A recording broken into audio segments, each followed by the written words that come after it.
Welcome to the Servant Leaders Mindset Podcast, where we are changing lives through servant leaders. Up next. Toward the end of my career, God was making it very clear to me that He wanted me to leave corporate. And still, being a mature person in my faith at that point, I was so stubborn that it took me like 3 years to listen. And now I've turned it into an idol. You have a tendency to become self-reliant because part of you thinks, well, I survived, so I can do this on my own. And so you get self-reliant, you get prideful, you tie everything into performance. Hey everyone, I'm Dr. Lena Holmes, and this is the Servant Leaders Mindset Podcast. Our topic today is faith, leadership, and resilience. As a result, I've invited my dear friend and leadership colleague, Miss Peggy Bodde, to join me. Peggy is currently an author with Moody Publishers. She's also the founder of Sacred Work, a private foundation that helps women of faith model effective Christian leadership in the workplace. She recently published a book titled Sacred Work, A Christian Woman's Guide to Leadership in the Marketplace. What is most unique about Peggy is that she has used her personal experiences to encourage others to trust the process that God uses to develop women both spiritually and professionally in the workplace. Welcome to the show, Peggy. It's a pleasure to have you. Thank you, Lena. It is an honor to be here with you, and it's even more special that we're friends, so I can share this conversation with you. Yes, I'm so looking forward to this. So let's start with your origin story, and I'd like to know, because I don't know this about you, where were you born, and can you tell us a little bit about your family of origin, because it's a unique story. I would love to share that because I think it's a great example of how God takes something that the enemy tried to use for harm and He uses it for good. So I was adopted as a baby by a Japanese woman and an American man in the Chicago area. But my adoption story, I think, is a little different than most. So even though we went to church 3 times a week and on the outside, our house looked perfect. We looked like the model middle-class family. There was no drug or alcohol usage inside the home. Both of my parents had very violent tempers. So the home was not a safe place for a kid to grow up. Love was very conditional, and it was given out in exchange for achievement. So if I got straight A's or my room was perfectly clean or all my chores were done, then I got approval, which was the only form of love that I understood as a kid. And when those standards were not met, the flip side was also true. The result was punishment, and it was usually very severe. So the other thing that was difficult for me is even though I was adopted, I wasn't allowed to ask any questions. My Japanese mom made it clear that I wasn't Japanese because I wasn't good enough to be Japanese, but she and my adoptive father would not tell me anything about the circumstances that led to my adoption or what my cultural heritage was, nothing. They also constantly told me that I was unlovable and that God didn't love me and He would only love me once I was good enough. So you can imagine this was very confusing to me as a kid because the God I was learning about in Sunday school and at church 3 times a week did not match the God that was talked about and thrown around in our home. So my entire view of God, who He is and who I am to Him, was filtered through that childhood experience for a very, very long time. So fast forward to when I turned 12, because that's when everything changed. We moved from the Chicago area to a small southern town in North Georgia to be near my adoptive father's family. And that move created or I guess it heightened kind of the anger and resentment between my adoptive parents. And so in turn, the violence toward me also escalated at that time.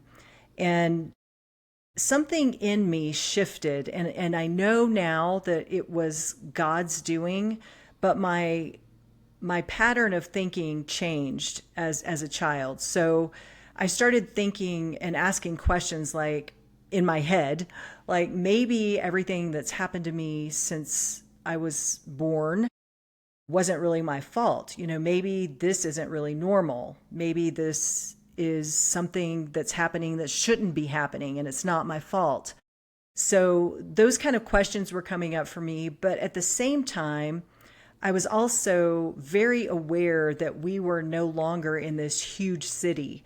We weren't invisible in this sea of people. We were now in a very small community. So the questions that I had and the awareness of how our environment had changed, those things gave me courage. So I started pushing back against the violence that was happening in the home, and I started threatening to tell what was happening. So in response to that, my adoptive parents kicked me out. And so at this point, here I am, 13 years old, and I'm walking down a dirt road with a garbage bag full of my belongings. And I know that a million things could have gone wrong in that scenario, but all I felt was relief. And I remember thinking, I didn't even know leaving was an option, as a kid. That was one of the thoughts that I had when I was walking away from that home. And I was convinced that whatever was ahead of me was going to be safer and better than what I was leaving behind. So God definitely gifted me with resilience, and he was with me even when I didn't quite understand what that meant. But those early years also created a lot of complexities and questions around the topic of faith. It was really difficult for me to reconcile faith, as a child having gone through that trauma. So it took a long time and it was very messy. It took a lot of God's grace and compassion and love for me to get untangled from that. Interesting. So did you have other brothers and sisters that were also part of the family or the adoptive family? So there was another girl who was adopted as a baby also, but she was 3 years older than I was. She had a lot of physical challenges. She was born legally blind and premature. And so I was kind of always in a position of trying to defend her, even though she didn't even really want that. And it's interesting because after going through a lot of counseling and therapy about my whole childhood, I learned that when kids are in an environment like that together, they either get really close or they are not able to attach to one another. It's almost like they're fighting a battle and all their energy goes to survival instead of forming any kind of relationship with one another. And that's what happened with us. We were not close. She was very submissive and different in personality than I was. And we just never formed a bond and were never close and could not find kind of any comfort in one another because we were in this war that neither one of us really understood. Wow, interesting. Were there any role models? Was there anyone in your life that you kind of looked up to? Because it sounds like somebody to leave their home at 13 is pretty courageous. And so where did you get the courage to kind of do something or begin to do something about it? So after I left, this is kind of crazy, but the government was never involved. There was no foster system. Something else that I think is important to point out because it's God's hand is that if I had been put out of the house in the Chicago area, I probably would not be sitting here having this conversation with you. So it happened in a very small town, in a very rural environment, not in the scary big city. And another you asked about role models, and another kind of blessing of it being in a small town is that I bounced kind of from family to family to family of people that I knew through the small church that we attended. And even though that was really hard, and I always felt like the outsider and like I didn't belong, and every time I had to leave, it was another rejection, I ended up with a family who already had 5 kids, and they took me in without any questions. And they gave me a safe place to land, a safe place to stay through high school. But more than that, they were also really the first time I was able to reconcile the God I learned about in church and seeing that faith walked out in person. So they were my first glimpse of Jesus as a kid. And God used that to start correcting kind of the warped view that I had of who he was. So that made a big impression. It wasn't an immediate change in me, but it made a big impression on me. They were the first time I experienced unconditional love. They encouraged me. They told me, and this was all new to me. They said, you can do anything you want to do. You can be anything you want to be. They had me join sports in high school and become a cheerleader. And, we prayed before meals together, just all these new experiences where I started to see what it really meant to be a follower of Christ. So I would say they were my first, really formative role models. Interesting. Very interesting. So, in terms of culture, your cultural experience, okay, so you're in the state of Georgia, which is, the culture is Southern. Yes. It's, there's so many aspects that are so different from the North and other parts of the country, the Midwest, etc.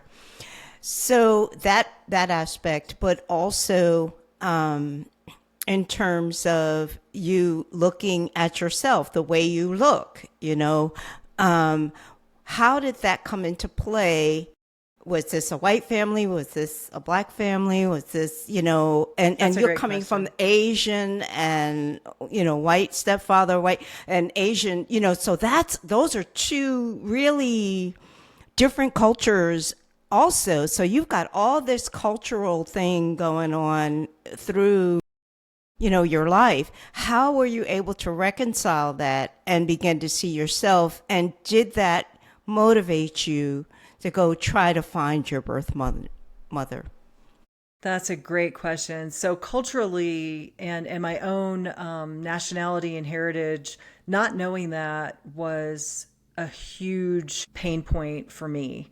And being in the South was in that small town, even though it had, God used it in very positive ways, there were also some difficult things. For example, I still remember the vice principal. I got in trouble in class because I didn't say ma'am to a teacher, which I didn't know was what you were supposed to do. In the Chicago area, we didn't do that.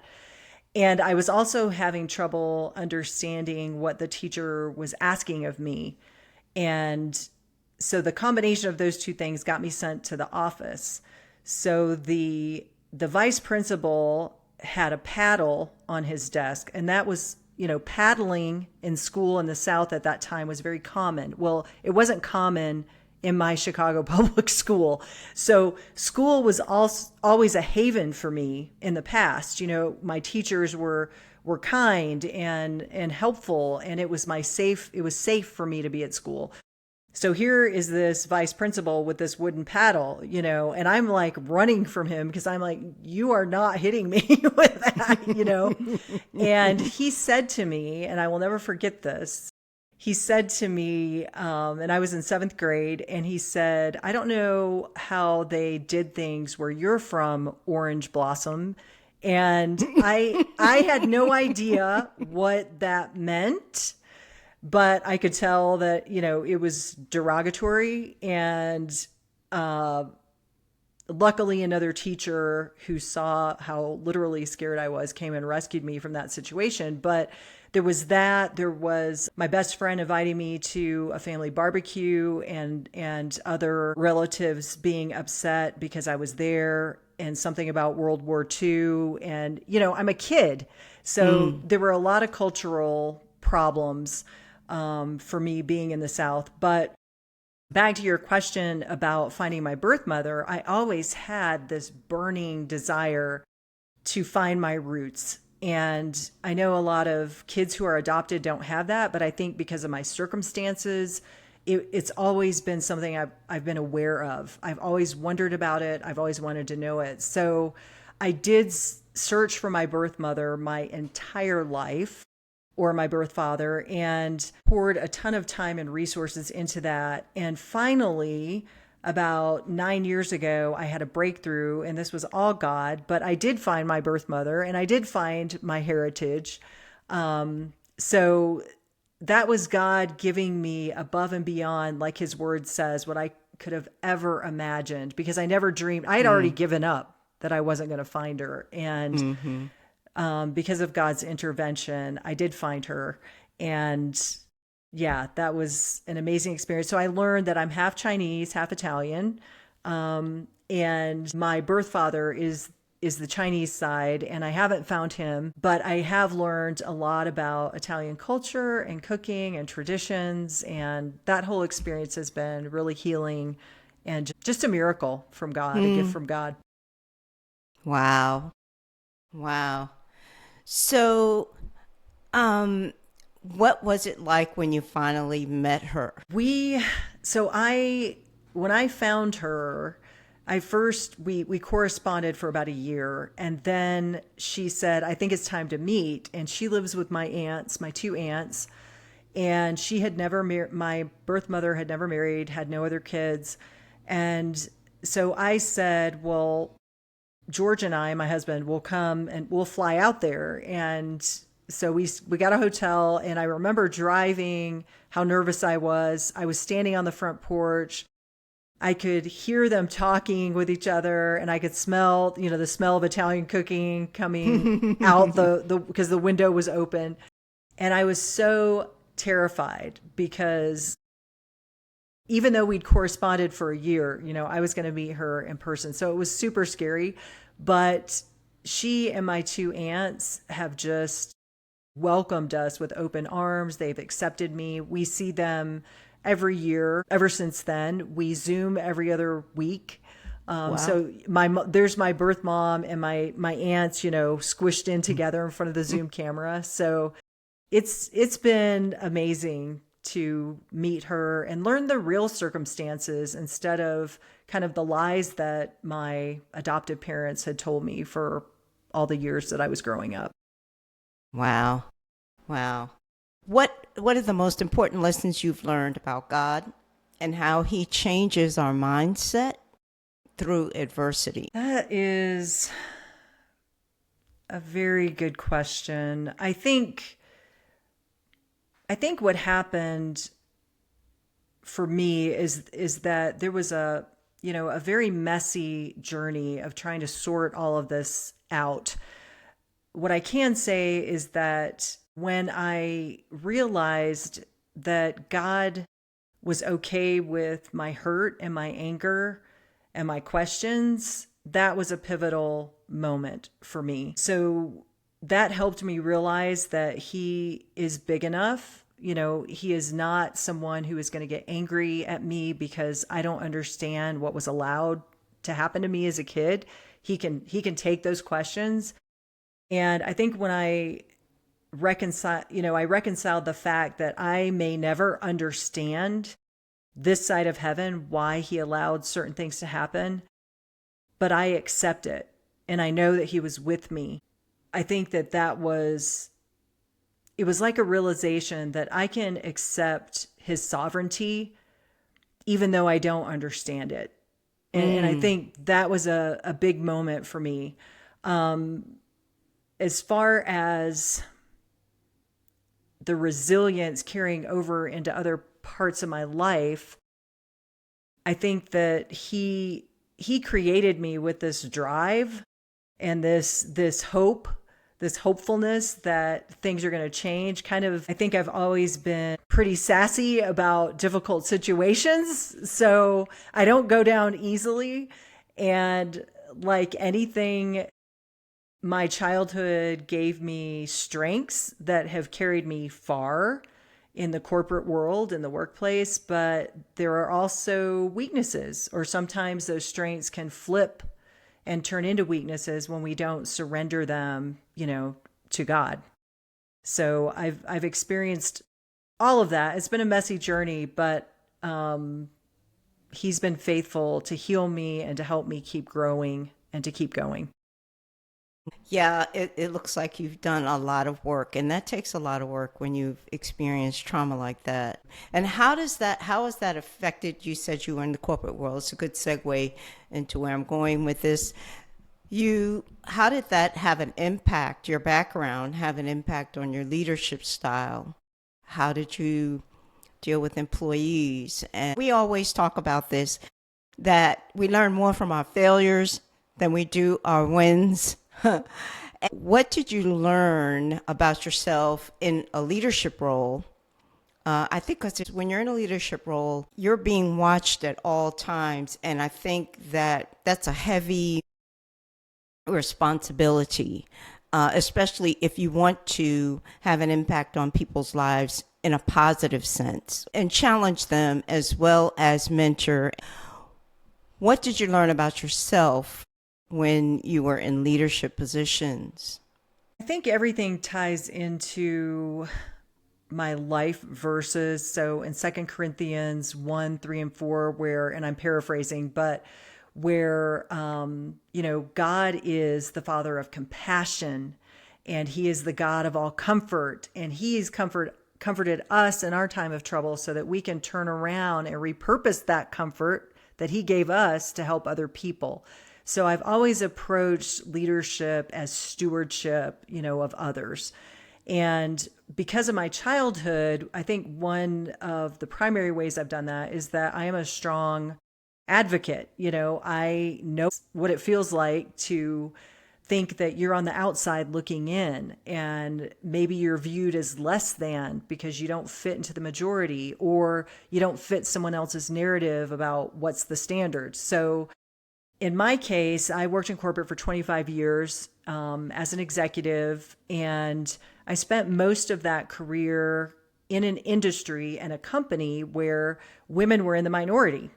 So I had to deal with navigating gender pay gap, biases, microaggressions.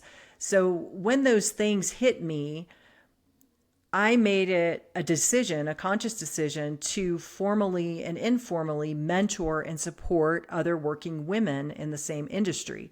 So because of my childhood, I'm a fierce advocate for people, and they're the people that I see who are on the outskirts or who are in the minority. And, another example of that is I was a single mom for a chunk of my career. So I had a special heart for helping single moms in the workplace. And I think one way we can do that is advocate for change, change the culture, because a lot of times the culture is weighted against, and it can be the faith culture too. So inside corporate, women who are mothers, and a lot of times, whether they're single or not, are facing a bias against them in the workplace, but especially single moms who work a lot of times face a bias in the faith community because they're working and they're mothers and they're single. So advocacy is a big part of how I lead. And I think just like with any strength, that can become a weakness when I get overly defensive or overly protective of the people on my team. And God has helped me see that, that doesn't necessarily always serve their best interest. So I think the Holy Spirit is an awesome career coach, and I have learned that it is wisest and best to listen. Yeah, absolutely. Or, as I always say, okay, if you want the promotion, or if you don't want to keep repeating the same grade over and over again, you need to listen. And if not, you're going to have to go back to the first grade and repeat the first grade until it's time. That's so true. I keep a journal, and I look back through my journal And, you ask, and I'm like, Peggy, really? You did that again? Come on. Oh, You journaling know, is good. Yeah. yeah, but it helps me see too the areas where I'm stubborn, where I'm slow to change. You asked about one of the things or lessons I've learned, failures, mistakes I've made. So toward the end of my career, God was making it very clear to me that He wanted me to leave corporate, 60-hour week, super stressful. He was calling me out of that. And still, being a mature person in my faith at that point, I was so stubborn that it took me like 3 years to listen. And it took being passed over for a really pivotal promotion in a very painful way for me to take a step back and realize, wow, God gave me this career to provide for myself, to provide for my daughter when she was younger. And now I've turned it into an idol. And it was really humbling. But I think with my childhood, one of the things that can happen is you have a tendency to become self-reliant because part of you thinks, well, I survived, so I can do this on my own. And so you get self-reliant, you get prideful, you get, you tie everything into performance. And so that tendency, I think, can creep in. And then God has to, in this case, God humbled me and I needed it. So I think that's one of the areas that I really struggled with. And that lesson was a big eye opener for me that, you need to respect the workplace, but you need to respect its place in the bigger picture of the kingdom of God. Excellent. Excellent. Yeah. As you were talking, I was thinking that when you get into executive positions, it's more about the doing than the being. And so we need to get away from the doing and get into the being, because that's where we connect our purpose with what the Holy Spirit has for us. And there's that overriding theme that I was thinking about as you were talking, that even though you were journaling, that your writing came out. And journaling, a lot of people might not see it as a way of expression in terms of putting that into other venues or using it as a platform to express what's on the inside and what God has given you in terms of what your purpose is in life. And that kind of leads me to also, why did you write the book? Who is the book for? And what is the major takeaway that you want women to get when they read your book? I wrote the book because God has called me to be for other people what I wish I would have had. So what was missing from my own life is what He calls me to be for others. And I wrote the book because it's the book I wish I would have had when I was a Christian woman coming up in corporate. So I wrote it so that women could have a pocket-sized mentor.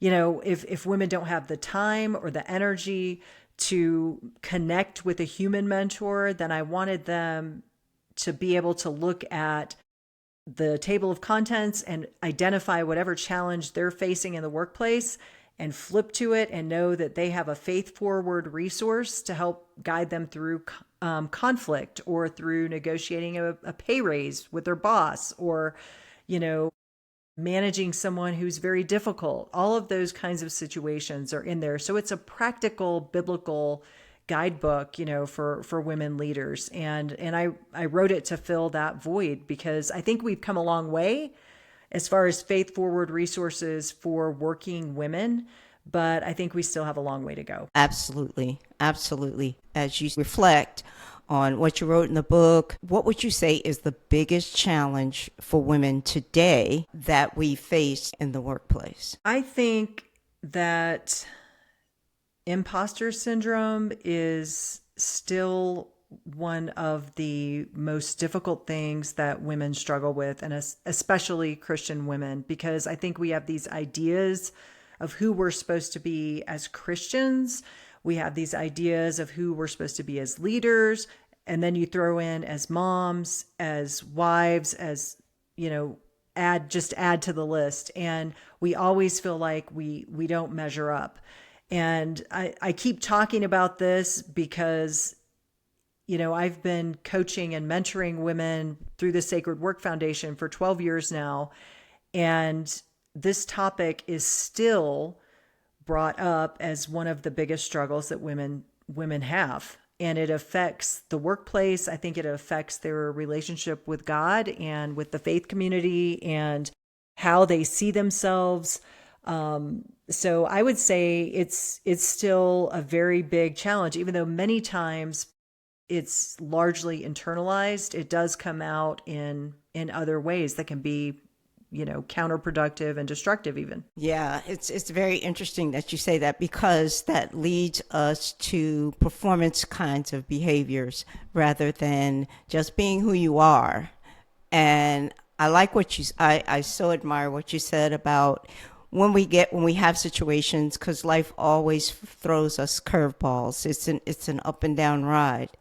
But at the same time, acceptance. You accept where you are. It's very difficult sometimes to accept it because, like I said, many of us turn to performance. Instead of connecting with God and say, what did you call me to be? What is your vision? What is your perspective of who I am? Rather than having the affirmation by just performing, and seeing where you can get the affirmation. So yeah, I see exactly what you're talking about. So this has been an amazing interview. You dropped a whole lot of great nuggets. And where can our audience learn more about you and the book and the work that you're doing with the foundation?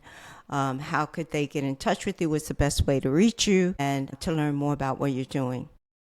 They can find me on peggybodde.com. That's my website. And they can also connect with me there if they're interested in free leadership or career coaching. There's no strings attached. They can also find me on LinkedIn. I'm very active there. I'm the only Peggy Bodde out there. Information about my book is also on the website. Okay. Well, thank you so much for coming to be a guest, and thank you for sharing your story. It's an amazing story for an amazing woman. So thank you for being a guest today. Thank you. I enjoyed our time together.